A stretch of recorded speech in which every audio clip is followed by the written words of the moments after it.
Hey folks, properties are selling quickly these days, but yours isn't. Let's talk about that and the latest home prices and insights for the City of Toronto for week ending March 15th, 2023. I get this call often. I'll get a call, they'll say, Santo, my home's on the market right now, I'm listed for sale. My neighbor down the street, they sold pretty quick. The house on the street behind me sold pretty quick. I just can't seem to get my home sold. What should I do? They're already listed, so it's difficult for me to help them. And I refer them back to the agent that they chose to work with. But I still, on my own, will do some research, and it's usually pretty clear why they're not selling as quickly as the neighbors did. Also, working with my buyer clients, we'll go into some of these properties that have been sitting on the market for a while, and we can see pretty clearly usually why these homes aren't selling. So let me tell you why some property, well, not why some properties are going to sell, but why others are not selling. Why your property, if you're on the market now, you're not selling. Every realtor should know there's 4 components to selling a property properly for the top dollar and as quick as possible. Condition and features of the home are in direct correlation with the price. This is crucial. You don't have to have everything done in your home. It doesn't have to be fully updated. We will oftentimes see properties with no updates, really old, need a ton of work, they sell. That's because features and condition match the price. Those have to be related. If one home down the street has been fully updated, that seller at some point in the history of the home invested in a new kitchen, new basement they finished, they put metal roof on, they did all sorts of things to update their home. They've invested money. They should be getting more. They will get more for their home than you that perhaps did not invest any of that money. You can't expect to sell for the same price. So features and condition of your home have to match the price. And sometimes often we see a disconnect there. So now you figured that part out. Features and condition make sense now for price. Well, people need to know it's available. So the marketing, the exposure. So marketing / exposure. Now I know a lot of you feel, just put it on the MLS. That'll do it. That's where lots and lots of people will see it. And it's true, lots of people will see it. But if the MLS is all that was required, answer me this. Why do so many homes that are listed on the MLS go without selling? They expire or they get terminated. The MLS is not a foolproof system of getting exposure. There's other marketing, other avenues. There's other ways that your home needs to be promoted to get the most amount of eyeballs knowing it's for sale. So you've got features, you got price, they match. Then you've got exposure, the most amount of people, the people that would want a home like yours are able to quickly see that, hey, this home is for sale. The last component is access. There's no point in the whole world knowing your home is for sale if they can't get in to see it. When should they see it? When it's convenient for the buyer. Now I know lots of sellers have the attitude many times that, well, it's my house and people can only come and see it between this time and only the second Sunday of every month, and they put so many stipulations, and no, there's not going to be a lockbox, and I'm going to be there standing over every buyer that comes in.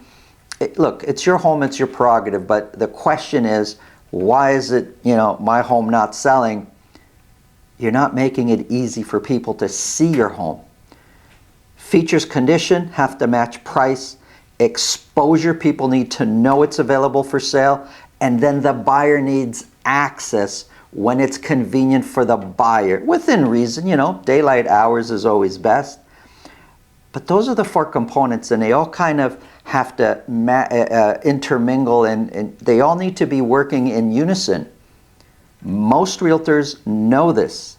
Many do not. You really should be working with a realtor that knows about all these components and is going to do these properly and explain to you, this is what we're going to do to have all these components working together so you can get the sale you want for the most money in the least amount of time. If you think this video can help somebody you know, please pass it along. If you get value from these videos, subscribe. Let's get into the numbers.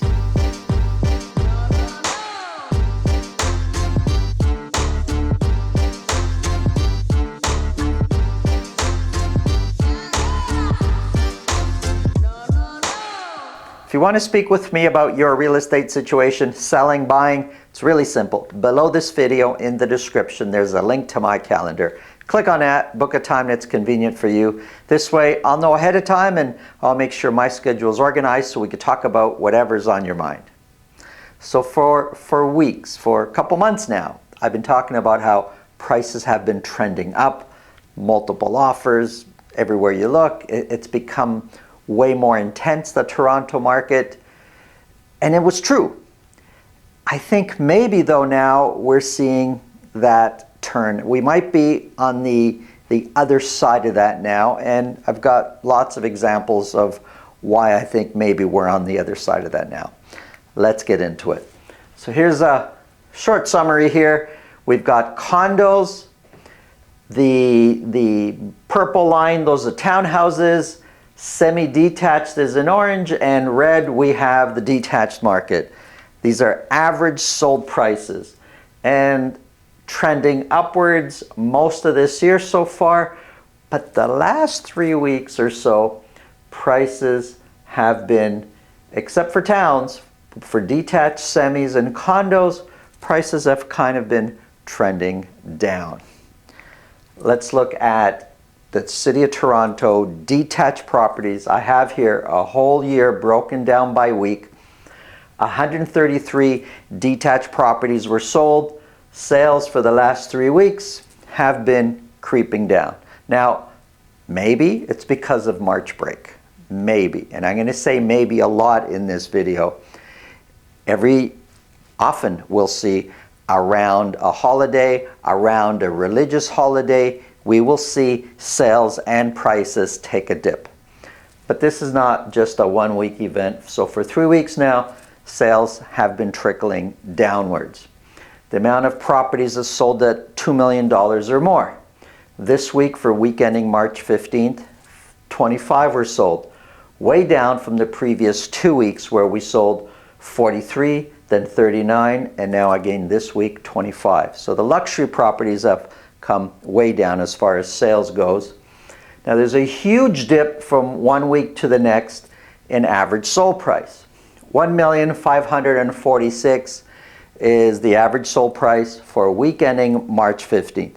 Now that huge dip in price, a lot of that has to do with the fact that so many fewer properties sold at $2 million or more. But regardless, average sold price for 3-4 weeks before that has been trending down. Compared to last year, $1,546,000 is 19% lower than where the average sold price was a year ago. Let's look at the median price. The median price of $1,340,000 is 17% lower than where the median price was a year ago. But let's look at it. So the green dotted line here, that separates last year from this year. So I've been talking about most of this year, average price and median price trending upwards. And that's what's been happening. But since about the last week of February, so 3 weeks ago, average sold price has been trending down. Median price has been pretty flat. And because of this week that we're in now, it's a bit lower than the previous week. I'm pretty confident in saying that the following week, the 4-week moving average is going to be trending down a bit more. Now, maybe, again, I keep saying maybe, maybe this is the very beginning of prices starting to come down. Maybe the buyers that all showed up in January and February that put a ton of pressure on prices, maybe many of those appetites have been satisfied. Maybe some of those buyers said, whoa, this is nuts, and backed off. Maybe. Let's look at sales. Sales have been pretty flat January, February. 1 week, March 1st, jumped up, and now they've been coming down again. Of the 133 that sold, though, still quite a bit, 51%. More than half are selling at list price or more. Listings. Listings have been going up very, very gradually each week up to the beginning of March, and now listings are coming down again. And months of inventory. For the last 3 weeks, months of inventory, not by much, just by 0.1, so it's gradual. It's not a big predominant change, but months of inventory has been trending upwards, now sitting at 1.4 months of inventory.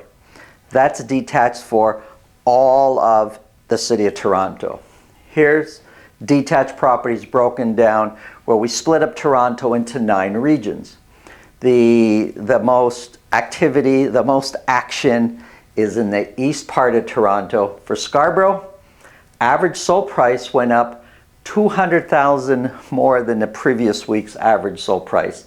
3 properties in Scarborough sold at $2 million or more. We don't get many selling at $2 million or more.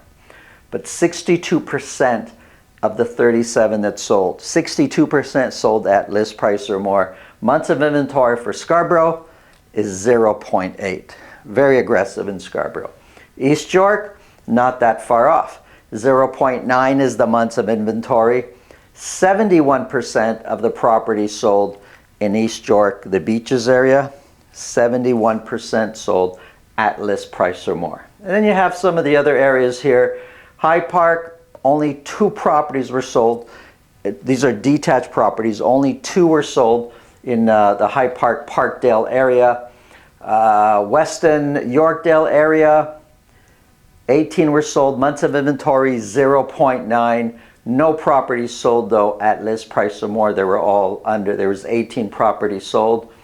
Etobicoke, 19 were sold, almost half. 47 of those were sold. 47% sold at list price or more. Months of inventory for Etobicoke sitting at 1.4. Average sold price, $1,533,000. Let's look at semis. 32 semis were sold. 1 sold at $1.5 million or more. The previous week, 15 sold at $1.5 million or more. We went from 15 down to 1. But for several weeks, we've had 15, 8, 9, 12, 7 selling at $1.5 million or more. So semis took a beating last week. Only 1 sold, what we would call in the luxury capacity or the luxury side of the semi market. 32 in total sold. Average sold price came way down to $1,143,000. $1,143,000 is 24% lower than last year's average sold price for semis. The median price of $1,150,000, the median price is a little bit higher than the average sold price. Median price is down by 15% compared to where it was last year. And if we kind of look at it also, where we look at the last 3 weeks, well, before that, prices were going up, both medium and average, and now, not so much for the last 3 weeks. Months of inventory sitting at 1.1, 66% of those 32 semis that sold at list price or more. Here's townhouses. These are freehold townhouses for week ending March 15th. 19 sold at 19 townhouses were sold. 3 of those were at $1.5 million or more. Average sold price did go up to $1,218,000, which is 9% lower than where the price was last year. The median price is 11% lower than where the median price was a year ago. Townhouses, months of inventory sitting at 0.8 for freehold townhouses. And 53% of the 19 that sold, little over half, sold at list price or more. Let's look at condos. Sales, 241 condos were sold. 17 of those were at $1 million or more. Let's look at those numbers. So 241, sales has been coming down the last 3 weeks. 17, it's much lower than where we were the last few weeks. We were selling 24, 25, 26 at $1 million or more. It looked like, where condos are increasing, but this week, for week ending 15, 17 were sold. Average sold price, way down from the previous week, $715,000 for the average condo sold in the city of Toronto. This year we sold 17 at $1 million or more. Same time last year, it was 71. Huge difference. 715,000 is 16% lower than last year's average sold price. The median price of 647 is 14% lower than last year's median price. Now, whenever we compare what's happening in the detached market to the condo market, they really are two different worlds. Sometimes they behave similarly, sometimes they don't. Well, if we kind of look at this year moving forward, average price and median price has been increasing, similar to the detached market, but just not as aggressive. So it's more of a gradual increase. But if we look at the last 3 weeks, the median price is kind of flat, and the average sold price, although it's gone up, we can see it going down again. Sales way off the pace from a year ago, and 40% of those sales sold at list price or more. Listings, look, we're not seeing, it's a gradual increase, but for last week it came down. That could be a March break thing. And months of inventory sitting at 2.1 months of inventory, so it's still coming down gradually. And here's a quick summary. We're still very much sitting in a seller's market. Anything below 4 months of inventory is a seller's market. A balanced market would be between 4 to 6 months. So months of inventories are still quite low, but we're looking for trends. What direction are our prices going at? What direction is our months of inventory going at? Maybe, just maybe, it looks like maybe we're seeing a different trend right now. I don't know if they're going to balance out or go down or just turn around and go back up, but this is what we're seeing. And all this is leading into the spring market, and we've not really had what we would call a traditional spring market in a few years now. Spring market for the last couple of years has really been a letdown. January and February have been the big months, and then spring it's like wah wah wah, a big letdown. Let's see what happens this year. Thanks for watching. Have a great day.